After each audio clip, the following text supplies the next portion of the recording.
Maroc. Lors de la première partie, nous avons évoqué la présence des Juifs au Maroc dans l'Antiquité jusqu'au Moyen-Âge, avec une alternance de périodes de prospérité économique, sociale et culturelle, ainsi que de tolérance religieuse, mais aussi des phases de discrimination et de persécution durant laquelle les Juifs sont rejetés et victimes de pogroms. Et cela va durer plusieurs siècles, Christophe. Oui, en 1492, le décret des rois catholiques qui expulse les Juifs d'Espagne et du Portugal entraîne une émigration massive de Juifs au Maroc. Et malgré leur importance, notamment dans les secteurs de la médecine et du commerce, il reste des dhimmis soumis à l'impôt. Beaucoup de Juifs vivent dans la misère, contraints de vivre dans les quartiers surpeuplés que sont les Mélas. À partir des années 1800, le Maroc fait l'objet de nombreuses convoitises pour sa position stratégique et les richesses de son sol. Plusieurs pays européens s'y intéressent, en particulier la France qui prend de plus en plus position au Maroc dans la seconde moitié du 19e siècle. Et la France décide d'une intervention militaire au Maroc en 1911 et l'année suivante, le pays devient un protectorat qui fait partie de l'Afrique française du Nord avec l'Algérie française et le protectorat français de Tunisie. Et pour les Juifs, rien ne change vraiment. La présence française, il y a notamment l'Alliance israélite universelle, permet à de nombreux élèves de bénéficier de cours, mais économiquement, les Juifs restent majoritairement rejetés et pauvres, souvent pris à partie et à la merci des pogroms, alors que c'est une communauté importante. À la veille de la Seconde Guerre mondiale, de nombreux Juifs vivent ainsi à Casablanca, Rabat, Tétouan, mais aussi à Meknès, Fès ou bien encore Marrakech. Au cours des années 1930, beaucoup de Juifs venus pour la plupart d'Europe centrale et qui fuient le nazisme sont en transit au Maroc pour ensuite aller aux États-Unis. Des comités d'aide aux réfugiés se mettent en place et parmi celles et ceux qui œuvrent pour permettre l'accueil des Juifs d'Europe, on retrouve Hélène Cazès-Benatar. Née à Tanger en 1898, elle part à 19 ans à Casablanca, puis étudie un temps le droit à Bordeaux. Hélène Cazès devient ensuite la première femme avocate du Maroc, puis va épouser un homme d'affaires, Moïse Benatar. Elle s'investit dans la vie de la communauté juive marocaine, dans des associations d'aide aux familles les plus défavorisées. Elle est aussi une des fondatrices de l'Aviso, l'Organisation internationale des femmes sionistes. En 1937, Hélène Cazès-Benatar devient la vice-présidente locale de l'Alliance israélite universelle, dont son mari est président, et rencontre les premiers réfugiés juifs européens dans la zone portuaire de Casablanca.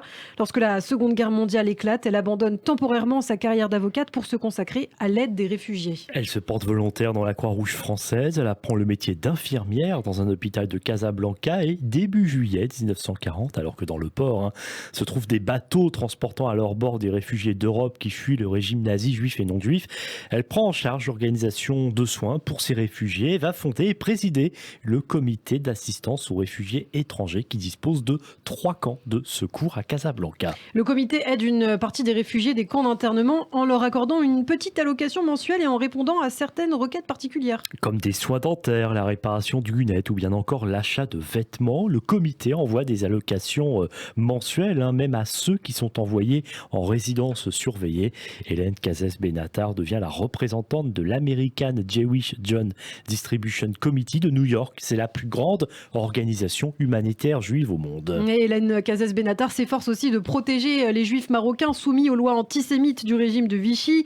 Entre octobre 1940 et août 1941, le sultan Sidi Mohamed Ben Youssef, le futur roi Mohamed V, signe 3 décrets anti-juifs, des daïrs préparés par le régime vichiste. Alors le premier interdit explicitement aux juifs marocains l'accès à la fonction publique, y compris à l'enseignement. Le second, août 1941, interdit aux juifs marocains l'exercice d'un grand nombre de professions dans la finance, mais aussi les métiers d'avocat et de médecin, alors qu'un numerus clausus avait été fixé à 2% pour ces métiers. Plus de 500 juifs sont ainsi exclus de l'administration publique et seuls 3 des 30 avocats juifs peuvent continuer à exercer dans certaines villes. Mais ce numerus clausus aussi va poser un problème, notamment dans le domaine de la santé. Et oui, car qui pour remplacer par exemple les médecins juifs obligés de quitter leur fonction alors qu'une ville par exemple comme Casablanca en compte 17%.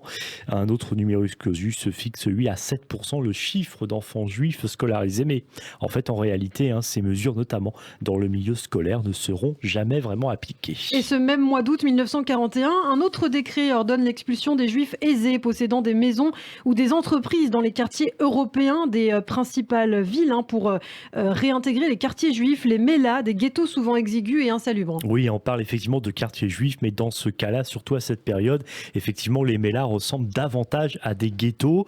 Le commissaire général aux questions juives, Xavier Vallat, dont on a déjà parlé, de sinistre réputation, vient au Maroc pour s'assurer de la bonne application du statut des Juifs et y est reçu en grande pompe par le sultan. Tout cela va remettre en cause d'ailleurs, et ça c'est intéressant, il y en a l'idée trop répandue selon laquelle le sultan aurait sauvé des Juifs pendant la Seconde Guerre mondiale. Vous savez, c'est régulièrement ce qui revient quand on parle effectivement du futur Mohamed V pendant la Shoah. En fait, en vérité, c'est beaucoup plus compliqué que ça. C'est vrai qu'il n'y a pas eu de déportation et que peut-être il a essayé de les protéger d'une certaine manière, mais toujours est-il que Sidi Mohamed Ben Youssef n'a pris aucune mesure en faveur des Juifs et a exécuté ce qu'on lui demandait de faire. Et contrairement à l'Algérie, la loi du 22 juillet 1941 concernant l'arianisation de l'économie n'est pas appliquée, mais dans le même temps, les publications hostiles aux Juifs prolifèrent. Les incidents antisémites se multiplient aussi bien de la part des colons français que de la part des musulmans. Et pendant ce temps-là, les camps d'internement avec des conditions de vie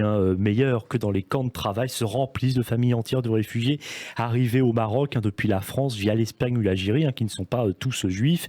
Ils sont internés car leurs papiers ne sont pas en règle ou parce qu'il leur manque un visa pour aller à Casablanca ou à Lisbonne et de là partir pour l'Amérique. À cette période, on la retrouve, Hélène Cazès Benatar va tout faire pour les aider. Le 8 novembre 1942 se déroule le débarquement allié en Afrique du Nord, l'opération Torche. Mais contrairement à l'Algérie, les vichistes résistent plusieurs jours face aux Alliés. Dans le même temps, à Casablanca, Marrakech ou Meknès, des fascistes français, parfois accompagnés de musulmans, mènent des expéditions punitives contre les Juifs sans que la police française ou l'armée américaine n'interviennent. Et après ce débarquement, des réfugiés passent d'Espagne au Maroc, aussi bien pour s'enrôler dans les forces alliées que pour tenter d'émigrer outre-Atlantique via Casablanca. Comme en Algérie, il faut attendre plusieurs mois avant que les décisions prises contre les Juifs par le régime de Vichy soient enfin levées.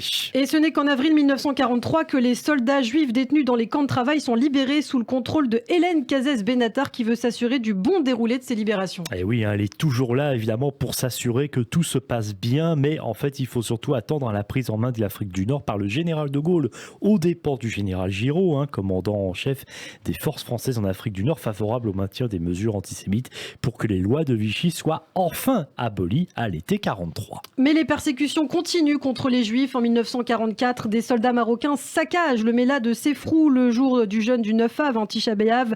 200 Juifs sont arrêtés et le Méla est fermé pendant 4 jours sous la garde des soldats qui l'avaient attaqué. Les comités d'aide continuent à œuvrer car de nombreux réfugiés se trouvent toujours au Maroc. Dans le même temps, compte tenu bien sûr de ce qui s'est passé au cours des années précédentes, le sionisme, jusque-là qui n'avait pas trop intégré la communauté juive marocaine, va se développer. En 1944, le Maroc, toujours sous protectorat français, compte environ 300 000 juifs pour 7 millions d'habitants. Et il faut signaler que malgré la fin de la guerre, les émeutes vont se poursuivre au cours des années suivantes contre les juifs du Maroc, par exemple en 1948, avec des pogroms à Oujda ou encore Gerada. Et on va terminer ce dossier en parlant de ce qu'est devenue Hélène Cazès Benatar après la guerre. Elle continue à aider les réfugiés, notamment à s'installer en Israël, y compris après la fin du protectorat français en 1955 et l'indépendance du Maroc. Puis elle s'installe à Paris en 1962 où elle meurt en 1979 à l'âge de 80 ans. Merci beaucoup Christophe pour ce numéro en 2 parties donc de l'histoire des Juifs de France consacrée aux Juifs du Maroc et à très bientôt pour un nouvel épisode.